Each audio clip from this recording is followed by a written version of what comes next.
As you know, at 4:30 local time, an attack came to our compound, the compound of our mission in Afghanistan called UNAMA in Mazar-e-Sharif. There was an important demonstration, and part of the demonstrator rushed into our compound with weapons, and they stormed the compound, they put fire on it, and they killed several of our staff.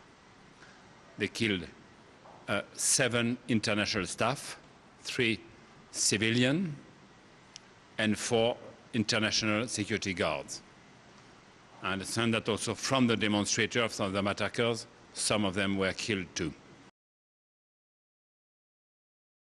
I understand there were demonstrators, were hundreds, if not thousands of demonstrators, and some of them were clearly armed, and they stormed into the building.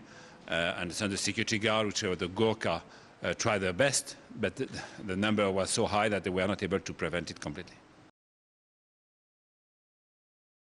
The demonstration which took place close to there, but also there was a demonstration in Bamiyan, in other places in Afghanistan, were clearly complaining about the Koran burning, yes.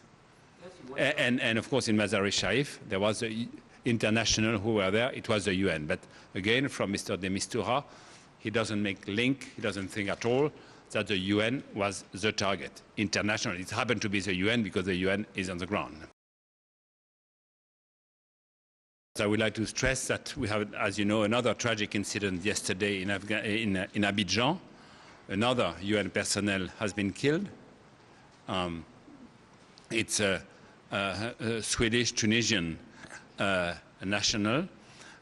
She was killed while at home, and by a stray bullet. She was at the 5th floor of her building in her apartment, and she was killed. She was probably at the window, and she was killed then.